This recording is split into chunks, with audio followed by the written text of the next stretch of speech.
Mundur പൊരിയാനിയിൽ 60 gram മെത്താഫെറ്റമിനുമായി Kozhikode Malappuram സ്വദേശികളായ 2 യുവതികളും യുവാവും കോങ്ങാട് പോലീസിന്റെ പിടിയിലായി. കോഴിക്കോട് ഒഞ്ചിയം മടപ്പള്ളി കോളേജ് നാദപുരം റോഡ് സ്വദേശി KV ആൻസി, മലപ്പുറം തിരൂരങ്ങാടി സ്വദേശികളായ നൂറ ടാൻസി, മുഹമ്മദ് സോലിഹ് എന്നിവരാണ് പിടിയിലായത്.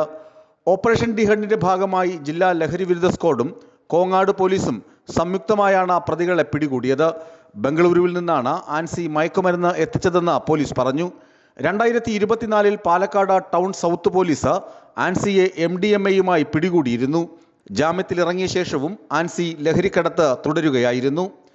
ആൻസിയുടെ ഇടപാടുകളും ബാങ്ക് അക്കൗണ്ടുകളും പരിശോധിച്ചതിൽ നിന്ന് കൂടുതൽ പ്രതികളെക്കുറിച്ച് പോലീസിന് സൂചന ലഭിച്ചു.